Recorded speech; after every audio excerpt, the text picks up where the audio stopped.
Saving ಅಥವಾ ಹೂಡಿಕೆ ಅನ್ನೋದು ಎಷ್ಟು ಮುಖ್ಯ ಆಗುತ್ತೆ? ಈಗ ಸೇವಿಂಗ್ಸ್ ಬೇರೆ, ಇನ್ವೆಸ್ಟ್ಮೆಂಟ್ ಬೇರೆ ನೋಡಿ. ಹಾಗಿದ್ರೆ SIP ಅಥವಾ ಮ್ಯೂಚುವಲ್ ಫಂಡೇ ಬೆಸ್ಟ್ ಇನ್ವೆಸ್ಟ್ಮೆಂಟ್ ಪಾಸಿಬಿಲಿಟಿನಾ? ಇದು ಮ್ಯೂಚುವಲ್ ಫಂಡ್ ಒಂದು ಇನ್ವೆಸ್ಟ್ಮೆಂಟಿನ ಒಂದು ವಿಭಾಗ ಅಷ್ಟೇ. ಕೆಲವರೆಲ್ಲ ಹೇಳ್ತಾರೆ ಇಷ್ಟನ್ನು ಇಡಲೇಬೇಕು, ಇಷ್ಟನ್ನು ಇಟ್ಟರೆ ಒಳ್ಳೆಯದು ಅನ್ನೋ ಇದಿರುತ್ತೆ. ಸೊ ಅದು ನಿಮ್ಮ ಪ್ರಕಾರ ಏನಾದರೂ ಇದೆ, ಜನರಲ್ ಆಗಿ ಹೇಳ್ಬೋದು. ಸಾಧಾರಣ ಇಂಥ ವಯೋಮಾನದವರಿಗೆ ಇಷ್ಟು ಅಂತ, ಇಷ್ಟೇ ಏಜಿನವರಿಗೆ ಇಷ್ಟೇ ಮಾಡಬೇಕು ಅಂತ ಹಾಗೇನಿಲ್ಲ. ದುಡ್ಡನ್ನು ಹಾಕಿದಾಗ ಯಾರಾದರೂ ಅದನ್ನು ತಗೊಳ್ಳೋದಕ್ಕಿದ್ರೆ ಮಾತ್ರ ಅವರು ನಮಗೆ ಆ ಇಂಟ್ರೆಸ್ಟನ್ನು ಕೊಡೋದಕ್ಕೆ ಸಾಧ್ಯ, ಬ್ಯಾಂಕ್ನವರು. ಒಂದು 8-10 ಸಾವಿರ ಕೋಟಿಗಿಂತ ಹೆಚ್ಚು, ಈಗ ಅದರಿಂದ ಹೆಚ್ಚು ಬಂದಿದೆ. ಅದು ಲಾರ್ಜ್ ಕ್ಯಾಪ್ ಅಂತ ಆಯಿತು. ಫಸ್ಟಿಗೆ ಸ್ವಲ್ಪ ಅಮೌಂಟನ್ನು ಇನ್ವೆಸ್ಟ್ ಮಾಡಿ ಅಂತ, ಹಾಗೆ ಆಟೋಮ್ಯಾಟಿಕ್ ಸೆಟ್ ಮಾಡಿದಾಗ ಅವರಿಗೆ ಅವರೇ ಸ್ಯಾಲ್ರಿ ಕೊಟ್ಟುಕೊಳ್ಳುವ ಹಾಗೆ. 50 ಲಕ್ಷ ಖರ್ಚು ಮಾಡುವವರಿಗೆ ಒಂದು 2 ಲಕ್ಷ ಇನ್ವೆಸ್ಟ್ ಮಾಡೋ ತಾಕತ್ತು ಇರ್ತದೆ. ಈಗ ಅಮ್ಮ ಮಗನನ್ನು ಕರ್ಕೊಂಡು ಬರ್ತಾರೆ ನಮ್ಮಲ್ಲಿ, ಇವ ಉಳಿತಾಯವೇ ಮಾಡೋದಿಲ್ಲ, ಇವನಿಗೆ ಏನಾದರೂ ಹೇಳಿ ಇನ್ವೆಸ್ಟ್ ಮಾಡಿಸಿ ಅಂತ.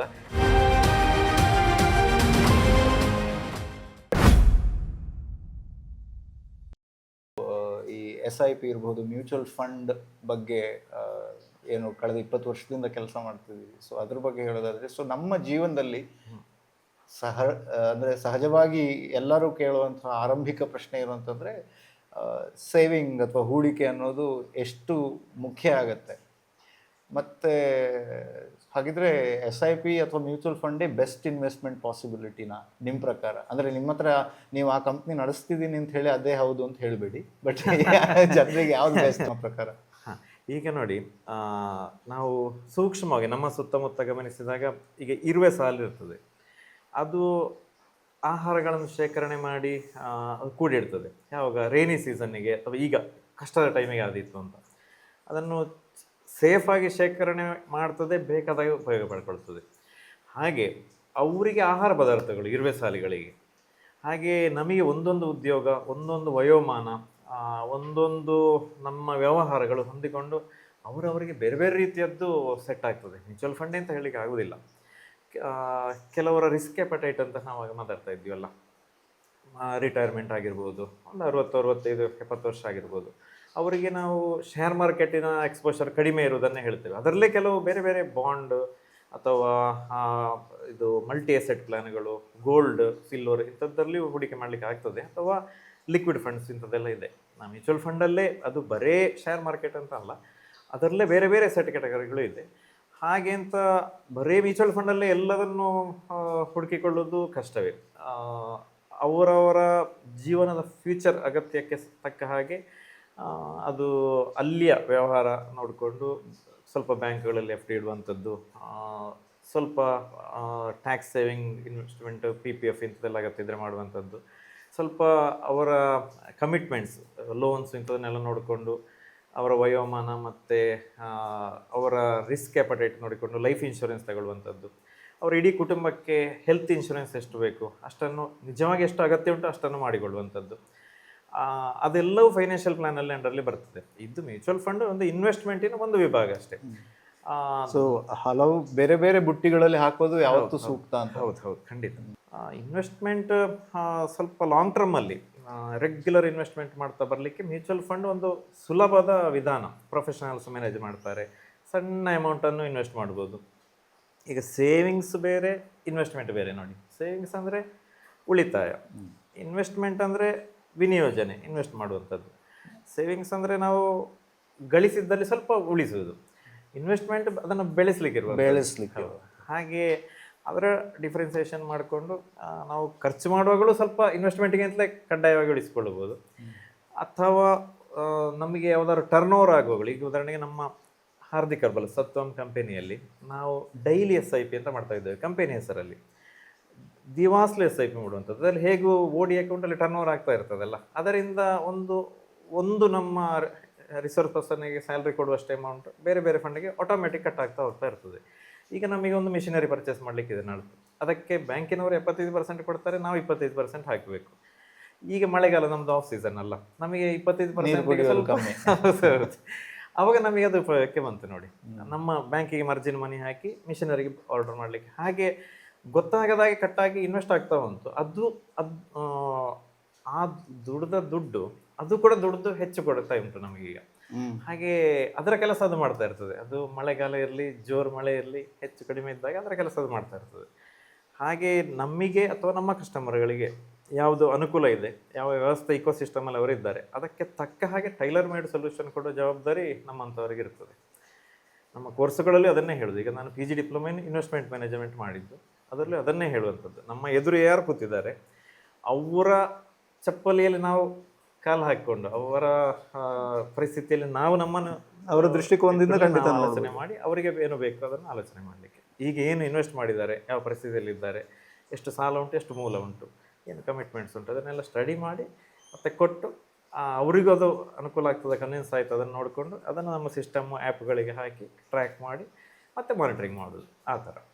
ಅಂದರೆ ಅದಕ್ಕೇನಾದರೂ ಪರ್ಸೆಂಟೇಜ್ ಅಂತ ನೀವು ಹೇಳ್ತೀರಾ? ಅಂದರೆ ಯಾರಿಗಾದರೂ ಒಬ್ಬರಿಗೆ, ಈಗ ನಾನೀಗ ತಿಂಗಳಿಗೆ ಒಂದಿಷ್ಟು ದುಡಿತೇನೆ, ಈಗ 100ರಲ್ಲಿ ಇಷ್ಟು ಅಂತ ಉಳಿತಾಯಕ್ಕೆ ಅಥವಾ ಇನ್ವೆಸ್ಟ್ಮೆಂಟ್ಗೆ ಅನ್ನೋ ಇದನ್ನು, ಅಂದರೆ ಅದು ಕೆಲವರೆಲ್ಲ ಹೇಳ್ತಾರೆ ಇಷ್ಟನ್ನು ಇಡಲೇಬೇಕು, ಇಷ್ಟನ್ನು ಇಟ್ಟರೆ ಒಳ್ಳೆಯದು ಅನ್ನೋ ಇದಿರುತ್ತೆ. ಸೊ ಅದು ನಿಮ್ಮ ಪ್ರಕಾರ ಏನಾದರೂ ಇದೆ?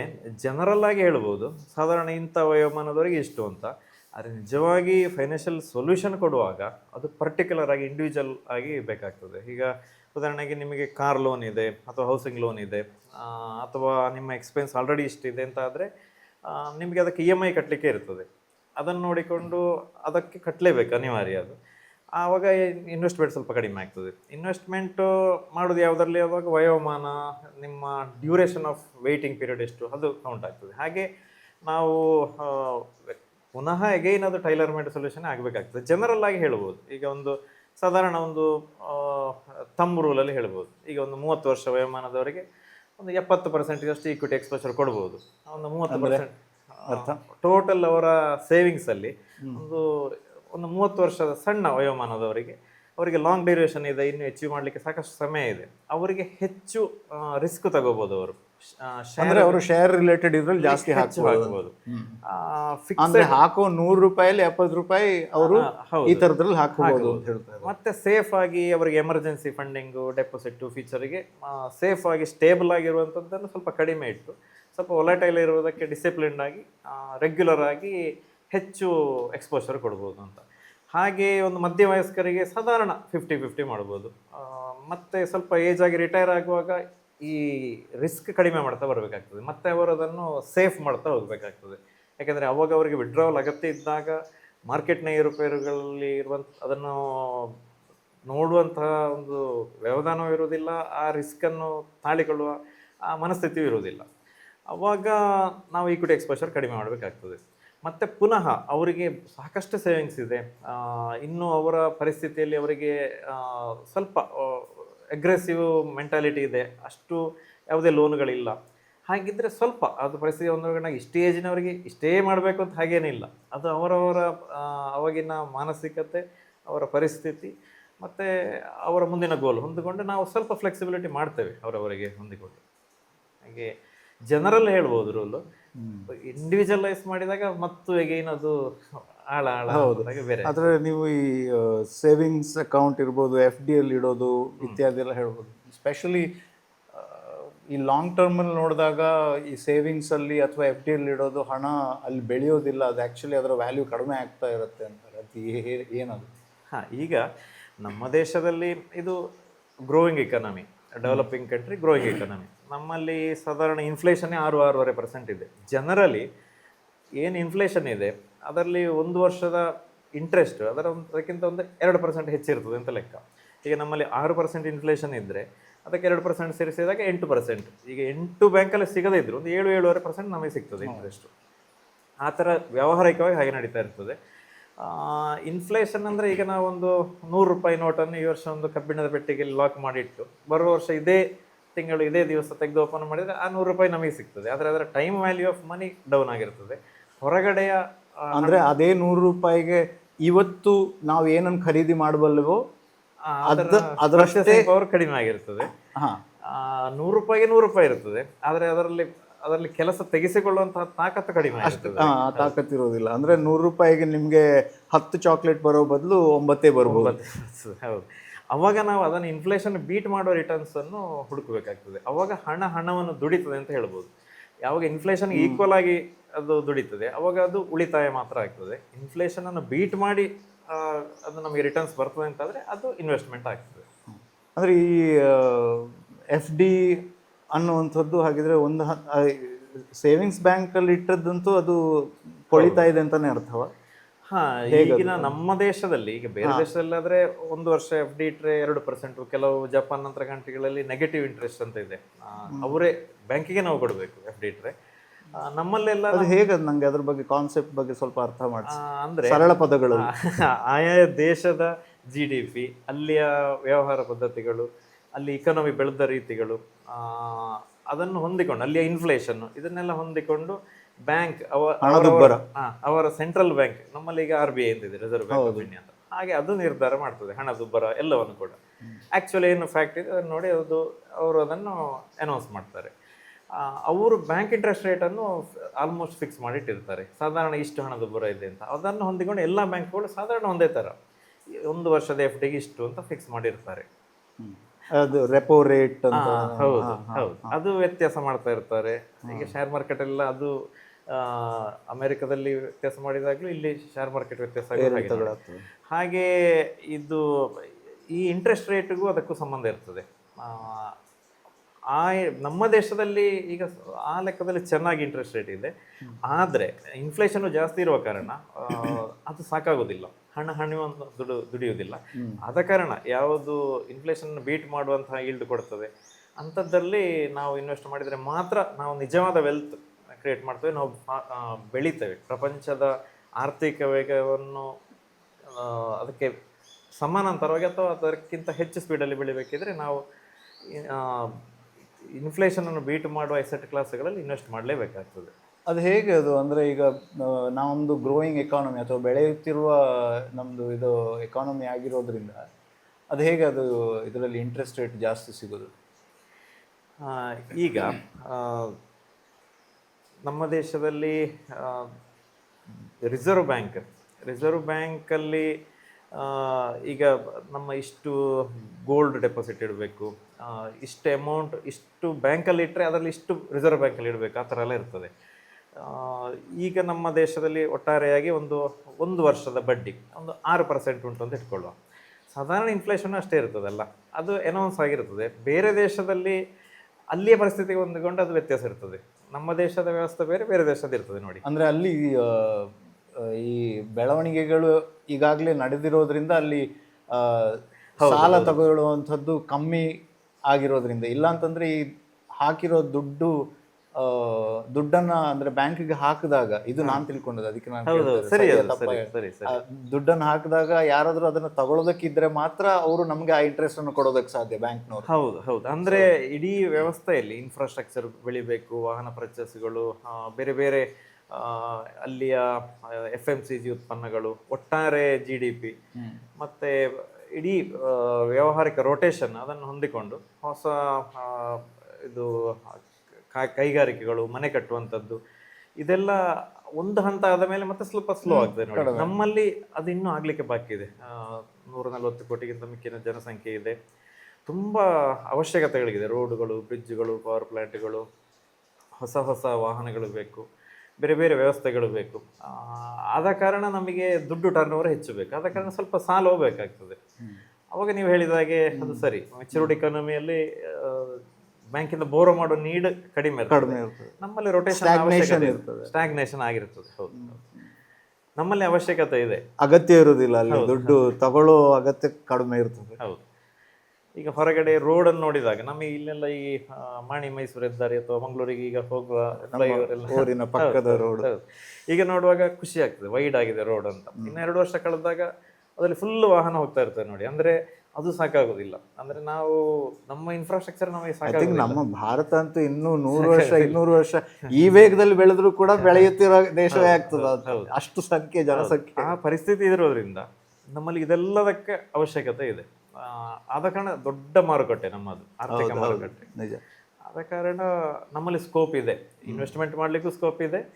ನಮ್ಮಲ್ಲಿ ವ್ಯವಹಾರ ಚಲಾವಣೆ ಎರಡನ್ನು ಬ್ಯಾಲೆನ್ಸ್ ಮಾಡಿ ಇನ್ವೆಸ್ಟ್ ಮಾಡೋದ್ರಲ್ಲಿ ಯಾವುದೇ ಇದು ತೊಂದರೆ ಇಲ್ಲ. ಎಸ್ಪೆಷಲಿ ನೀವು ಹೇಳಿದಾಗೆ ಈ ಥರದ ಇನ್ವೆಸ್ಟ್ಮೆಂಟ್ ಆಪರ್ಚುನಿಟೀಸ್ ಅಂದರೆ ಈ SIPಗಳು ಅಥವಾ ಮ್ಯೂಚುವಲ್ ಫಂಡ್ಗಳು ಮುಖ್ಯವಾಗಿ ಈ ಥರದ ಕಂಪನಿಗಳ ಮೇಲೆ, ಅದು ಕೂಡ ಬೆಳೀತಾ ಇರೋ ಕಂಪನಿಗಳ ಮೇಲೇ ಟಾರ್ಗೆಟ್ ಮಾಡಿಕೊಂಡು ಈ ಥರದ ಯಾವುದು ಬೇರೆ ಬೇರೆ ಪೋರ್ಟ್ಫೋಲಿಯೋಗಳು ಇರೋದಲ್ವ. ಸೊ ಅದ್ರ ಬಗ್ಗೆ ನೀವು ಹೇಳಿದಾಗೇನೆ ಇನ್ನು ಎಮರ್ಜಿಂಗ್ ಎಕಾನಮಿ ಏನಿದೆ ಅಂಥದ್ದನ್ನು ಹೊಂದಿಕೊಂಡು ಅದು ಫಂಡ್ ಮ್ಯಾನೇಜರ್ಸೇ ಮಾಡ್ತಾರೆ. ನಾವು ನೇರ ಈಕ್ವಿಟಿಯಲ್ಲಿ ಇನ್ವೆಸ್ಟ್ ಮಾಡುವಾಗ ಯಾವುದಕ್ಕೆ ಸ್ಕೋಪ್ ಇದೆ, ಯಾವುದಕ್ಕೆ ಯಾವ ಸೆಕ್ಟರ್ಗಳಲ್ಲಿ ಹೂಡಿಕೆ ಮಾಡಿದರೆ ಇನ್ನು ಹೆಚ್ಚು ಸ್ಕೋಪ್ ಬರ್ಬೋದು, ನೆಕ್ಸ್ಟ್ ಮುಂದೆ ಒಂದು 4 ವರ್ಷ 5 ವರ್ಷ 10 ವರ್ಷದಲ್ಲಿ ಯಾವ ಯಾವ ಸೆಕ್ಟರ್ ಮುಂದೆ ಬರ್ಬೋದು, ಯಾವುದರಲ್ಲಿ ಟರ್ನ್ ಓವರ್ ಜಾಸ್ತಿ ಇರ್ಬೋದು, ಅಂಥದ್ದರ ಬೆನಿಫಿಟ್ ಯಾವ ಕಂಪನಿಗಳು ತಗೊಳ್ತದೆ, ನೆಕ್ಸ್ಟ್ ಎಮರ್ಜಿಂಗ್ ಟೆಕ್ನಾಲಜಿ ಯಾವುದು, ಅದನ್ನು ನೋಡಿಕೊಂಡು ಮಾಡಿದರೆ ನಾವು ಆ ಫ್ಲೋ ಅಲ್ಲೇ ಹೋಗ್ಲಿಕ್ಕೆ ಆಗ್ತದೆ, ಸುಲಭದಲ್ಲಿ ಬೆಳಿಲಿಕ್ಕೆ ಅವಕಾಶ ಆಗ್ತದೆ. ಈ ಫಂಡ್ ಮ್ಯಾನೇಜರ್ಗಳು ಈ ರೀತಿಯ ಇನ್ವೆಸ್ಟ್ಮೆಂಟನ್ನು ನಮಗೋಸ್ಕರ ಅವ್ರು ಮಾಡ್ತಾರೆ ಅಂತ ಹೇಳಿದ್ವಿ. ಸೊ ಬಟ್ ಯಾರನ್ನ ಹೇಗೆ ಏನು ಯಾವ ಥರ ಆಯ್ಕೆ ಮಾಡ್ಕೊಳ್ಳೋದು ಹೇಗೆ, ಅವರನ್ನು ಅವ್ರು ಸರಿಯಾಗಿದ್ದಕ್ಕೆ ಹಾಕ್ತಾರೆ ಅಂತ ಹೇಗೆ, ಅದು ಆ ನಂಬಿಕೆ ನಾವು ಹೇಗೆ ಬೆಳೆಸ್ಕೊಳ್ಳೋದು? ಈಗ ನಮ್ಮ ಮ್ಯೂಚುವಲ್ ಫಂಡ್ ಇದರಲ್ಲಿ ಸೆಬಿ ಅಂತಿದೆ, security and exchange board of India ಅಂತ. ಅದು ಅದನ್ನು ಮಾನಿಟರ್ ಮಾಡುವ ಬಾಡಿ, ಗೌರ್ಮೆಂಟ್ ಅಥರೈಸ್ಡ್ ಬಾಡಿ. ಒಂದು ಫಂಡ್ ಲಾಂಚ್ ಮಾಡಬೇಕಿದ್ರೆ ಕೀ ಇನ್ಫಾರ್ಮೇಷನ್ ಮೆಮೊರಂಡಮ್ ಆ ಥರ ಎಲ್ಲ ಮಾಡಬೇಕು, ಅದು ಅಪ್ರೂವಲ್ ತಗೊಳ್ಬೇಕು, ಆ ಥೀಮನ್ನು ಪಾಸ್ ಮಾಡಿಸ್ಕೊಳ್ಬೇಕು ಸೆಬಿಯಲ್ಲಿ. ಆಲ್ರೆಡಿ ಆ ಥೀಮ್ ಆ ಕಂಪನಿಯಲ್ಲಿ ಒಂದು ಇದ್ದರೆ ಇನ್ನೊಂದು ಲಾಂಚ್ ಮಾಡಲಿಕ್ಕೆ ಪರ್ಮಿಷನ್ ಕೊಡೋದಿಲ್ಲ. ಥೀಮ್ ಅಂದರೆ ಏನದು, ಅಂದರೆ ಸ್ವಲ್ಪ ಅದ್ರ ಬಗ್ಗೆ ಸ್ವಲ್ಪ ಎಕ್ಸ್ಪ್ಲೇನ್ ಮಾಡ್ಬೋದು? ಅಂದರೆ ಸರಳವಾಗಿ ಯಾವುದೋ ಒಂದು ಉದಾಹರಣೆ ತಗೊಂಡು ಅದನ್ನು ನಮಗೆ ಎಕ್ಸ್ಪ್ಲೇನ್ ಮಾಡಿ, ಯಾವ ಥರ ಒಂದು ಮ್ಯೂಚುವಲ್ ಫಂಡ್ ಪೋರ್ಟ್ಫೋಲಿಯೋ ಅಂತ ಅನ್ನೋದು ಹೇಗೆ ಅದು ಬಿಲ್ಡ್ ಮಾಡ್ತಾರೆ ಅನ್ನೋ ಆ ಥೀಮ್ ಅದು ಏನು ಅಂತ. ಈಗ ಸ್ವಲ್ಪ ಸಮಯ ಮೊದಲು Motilal Oswal mutual fund innovation opportunities fund ಅಂತ ಲಾಂಚ್ ಮಾಡಿತ್ತು. ಒಂದು ಯೂನಿಟಿಗೆ 10 ರೂಪಾಯಿಯಾಗಿ ನ್ಯೂ ಫಂಡ್ ಆಫರ್ ಅಂತ ಹೇಳ್ತೇವೆ ನಾವು. ಮೊದಲೇ ಒಂದು ಇನ್ನೋವೇಷನ್ ಫಂಡ್ ಮೋತಿಲಾಲ್ ಓಸ್ವಾಲ್ ಇದ್ದರೆ ಇನ್ನೊಂದು ಇನ್ನೋವೇಷನ್ ಫಂಡಿಗೆ ಪರ್ಮಿಷನ್ ಕೊಡೋದಿಲ್ಲ ಅಂತ. ಅದು ಯೂನಿಕ್ ಆಗಿರಬೇಕು. ಅವರ ಕಂಪನಿಗಳಲ್ಲಿ ಆ ಥರದ ಥೀಮ್ ಮೊದಲೇ ಇರಬಾರ್ದು. ಅದೇನದ ಇನೋವೇಷನ್ ಫಂಡ್ ಅಂತಂದ್ರೆ ಏನಿರುತ್ತೆ ಅದರಿಂದ? ನಾನು ಫಸ್ಟ್ ಟೈಮ್ ಈಗ ಇನ್ವೆಸ್ಟ್ ಮಾಡ್ತಿದ್ದೀನಿ ಅಂತ ನಂಗೆ ಅರ್ಥವೇ ಗೊತ್ತಿಲ್ಲ ಅನ್ನೋ ಥರ. ಫಸ್ಟ್ ಟೈಮ್ ಇನ್ವೆಸ್ಟ್ ಮಾಡುವಾಗ ನಾವು ಸ್ವಲ್ಪ ಬೇರೆ ಥೀಮಲ್ಲೇ ಹೇಳಿರ್ತೇವೆ, ಈ ಥರ ಥೀಮ್ಯಾಟಿಕ್ ಹೇಳಿರೋದಿಲ್ಲ. ಇನ್ನೋವೇಷನ್ ಫಂಡ್ ಅಂತ ಹೇಳಿದರೆ ಈಗ ದೇಶದಲ್ಲಿ ತುಂಬ ಬೇರೆ ಬೇರೆ, ಅದು ಡಿಫೆನ್ಸ್ ಇರ್ಬೋದು, ಆಟೋಮೊಬೈಲ್ ಇರ್ಬೋದು, ಸರ್ವಿಸಸ್ ಇಂಡಸ್ಟ್ರೀಸ್ ಇರ್ಬೋದು, ಎಲ್ಲದರಲ್ಲಿಯೂ ಹೊಸ ಹೊಸ ಆವಿಷ್ಕಾರಗಳು ಆಗ್ತಾ ಇರ್ತದೆ. AI ಇರ್ಬೋದು, ಎಲ್ಲ ಇರ್ಬೋದು. ಹಾಗೆ ಹೊಸ ಹೊಸ ಆವಿಷ್ಕಾರಗಳನ್ನು ಮಾಡ್ತಾ ಇರುವ ಇನೋವೇಷನ್ ಇದು. ಅದೇ ಥರದ್ದು ಬೇರೆ ಬೇರೆ ಥೀಮ್ಗಳು ಇರುವಂತಹ ಫಂಡ್ಗಳು ಇರ್ತದೆ. ಥಿಮ್ಯಾಟಿಕ್ ಫಂಡ್ಸ್ ಅಂತ ಇರ್ತದೆ, ಇನ್ಫ್ರಾಸ್ಟ್ರಕ್ಚರ್ ಫಂಡ್ ಅಂತ ಇರ್ತದೆ, ಸರ್ವಿಸಸ್ ಇಂಡಸ್ಟ್ರೀಸ್ ಫಂಡ್ ಅಂತ ಇರ್ತದೆ, ಫಾರ್ಮಾ ಫಂಡ್ ಅಂತ ಇರ್ತದೆ. ಇದರೆಲ್ಲ ಥಿಮ್ಯಾಟಿಕ್ ಅಥವಾ ಸೆಕ್ಟರ್. ಏನು ಮಾಡ್ತಾರೆ ಅದರಲ್ಲಿ? ಆ ಹೇಳಿದ ವಿಷಯಗಳಲ್ಲಿ ಮಾತ್ರ ಅವರು ಇನ್ವೆಸ್ಟ್ ಮಾಡುವಂಥದ್ದು. ವಿಷಯಗಳಲ್ಲಿ ಅಂದರೆ ಈಗ ಉದಾಹರಣೆಗೆ ಇನ್ಫ್ರಾಸ್ಟ್ರಕ್ಚರ್ ಫಂಡ್ ಅಂತಿದೆ, ಟಾಟಾ ಇನ್ಫ್ರಾಸ್ಟ್ರಕ್ಚರ್ ಫಂಡ್ ಅಂತ. ಇನ್ಫ್ರಾಸ್ಟ್ರಕ್ಚರ್ನ ಅಭಿವೃದ್ಧಿಯಲ್ಲಿ ಯಾವ ಕಂಪನಿಗಳು ತೊಡಗಿರ್ತಾರೆ, ಉದಾಹರಣೆಗೆ L&T, ACC ಸಿಮೆಂಟ್, ಇಂಥದ್ದೆಲ್ಲ. ಅದಕ್ಕೆ ಅದರ ಸುತ್ತಮುತ್ತ ಇರುವಂಥದ್ದು ಅದಕ್ಕೆ ಹೇಗೆ ಪೂರಕವಾಗಿ ಕೆಲಸ ಮಾಡ್ತಾ ಇದ್ದೇವೆ ಆ ಸಂಸ್ಥೆಗಳ ಶೇರ್ಗಳಲ್ಲಿ ಇವರು ಇನ್ವೆಸ್ಟ್ ಮಾಡೋದು, ಆ ಕಂಪನಿಗಳ ಶೇರ್ಗಳಲ್ಲಿ ಮಾತ್ರ ಇನ್ವೆಸ್ಟ್ ಮಾಡುವಂಥದ್ದು.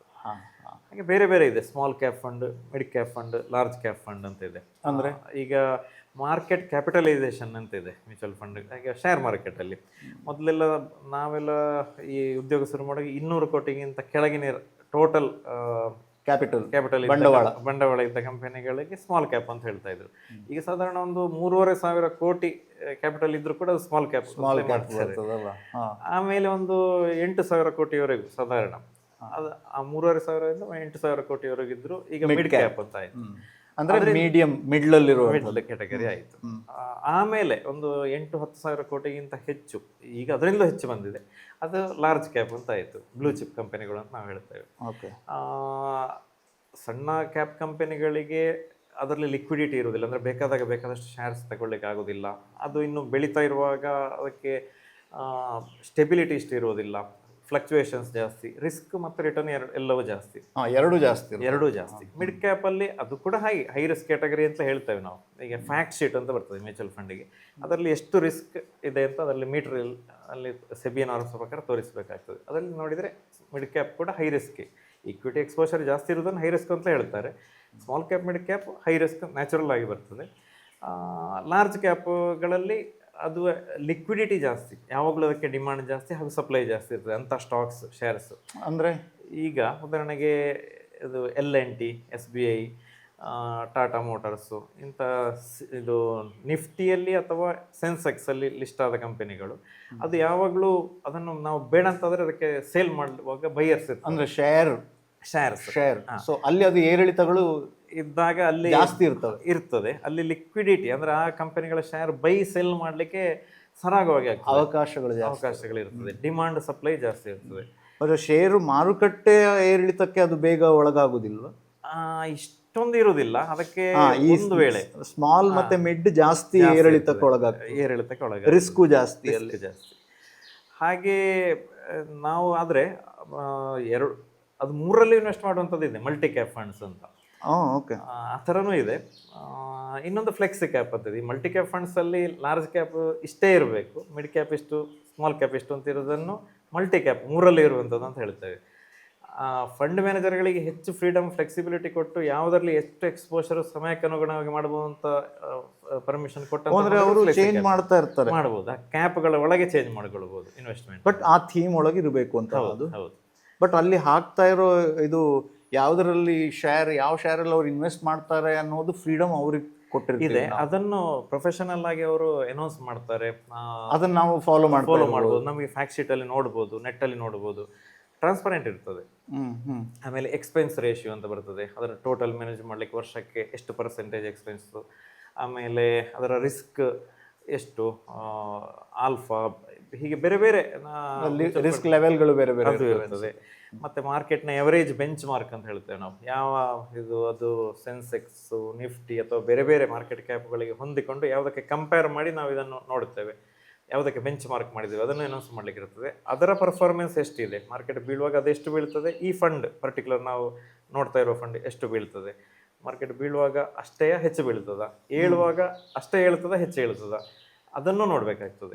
ಪ್ಲಸ್ ಆ ರೀತಿಯ ವ್ಯತ್ಯಾಸಗಳಾದಾಗ ಅವರು ಹಾಗಿದ್ರೆ ಅಲ್ಲಿ ಇನ್ವೆಸ್ಟ್ಮೆಂಟ್ ಅನ್ನು ಕೂಡ ಅದು ವ್ಯತ್ಯಾಸಗಳು ಮಾಡ್ತಾರೆ ಅಂತ ಮಾಡ್ತಾರೆ.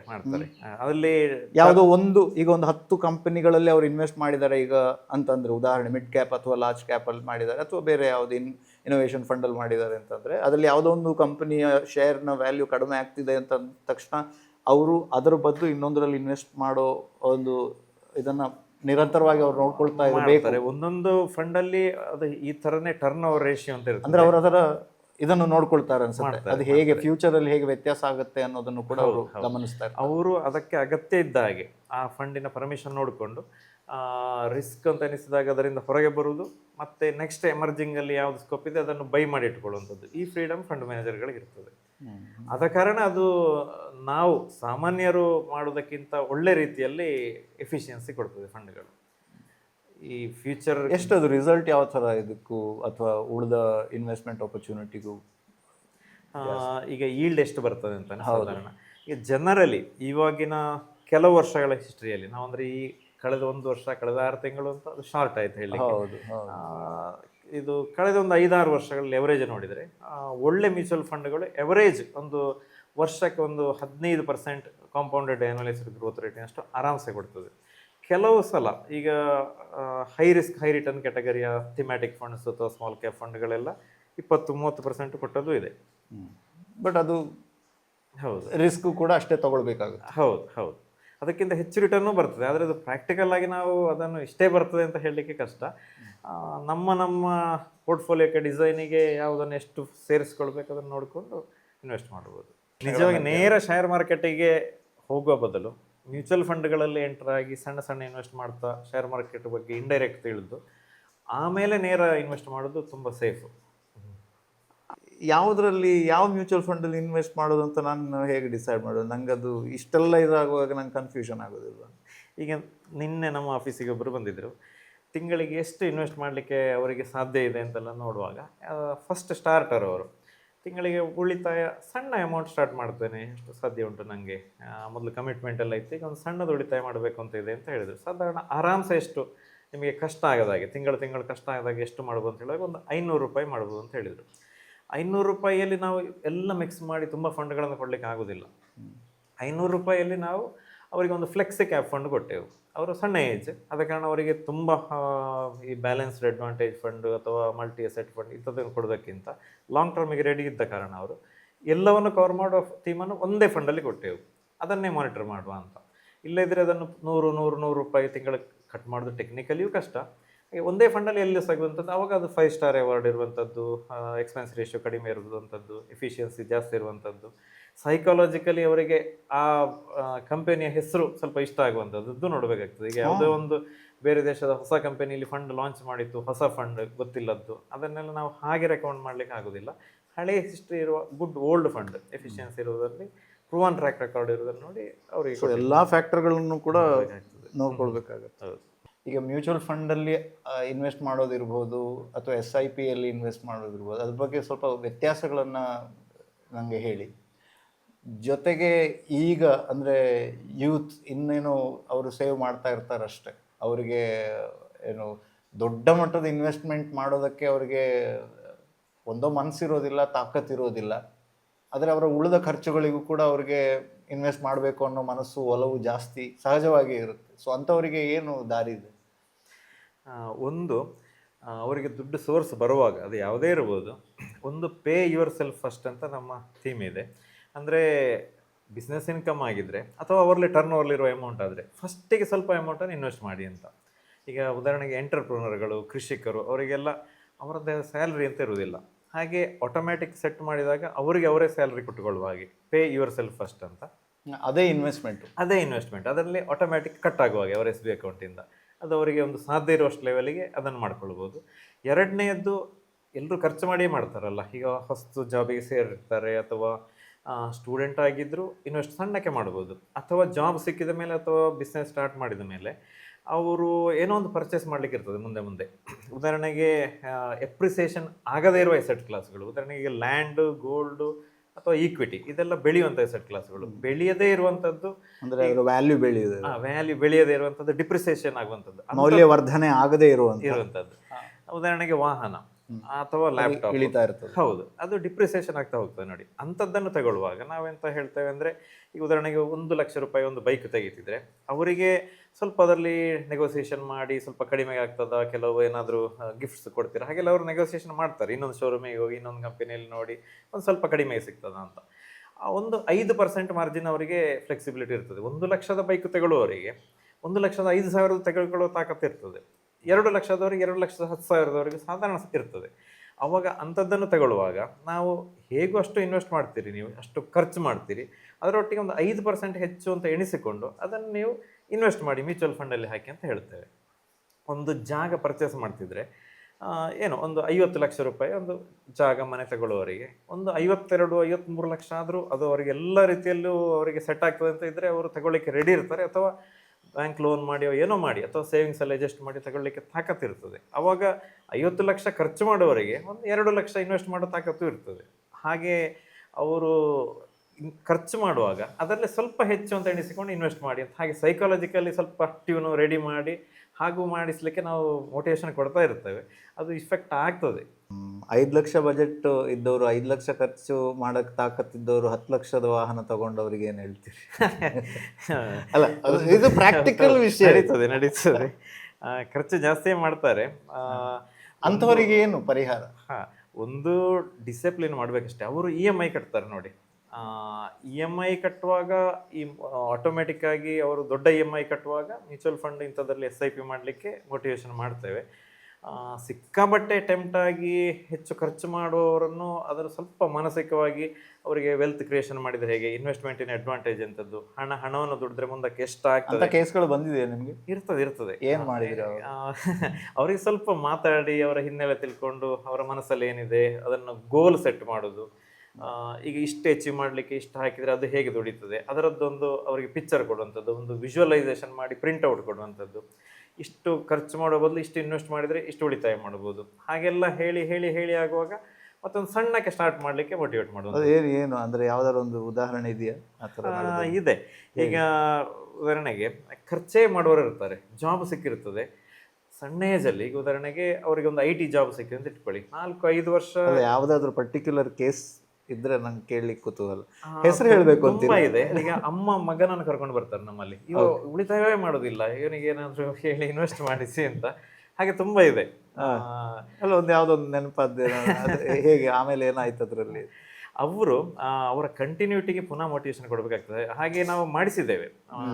ಅಮ್ಮನ ಎದುರು ಇನ್ವೆಸ್ಟ್ ಮಾಡಲಿಕ್ಕೆ ಮಗ ಒಪ್ಪಿ SIP ಮಾಡಿದ್ದಾರೆ, ಆದರೆ ಮಧ್ಯದಲ್ಲಿ ಅವರು ನಿಲ್ಲಿಸಲಿಕ್ಕೆ ಬರ್ತಾರೆ, ಏನೋ ಬೇಕು ಅಂತ ಹೇಳ್ತಾರೆ ಅವಾಗ, ಅಥವಾ ಮಾರ್ಕೆಟ್ ಬಿದ್ದಾಗ ಹೆದರಿರೋದು ಹೆಚ್ಚಿರ್ತದೆ ಅವರಿಗೆ.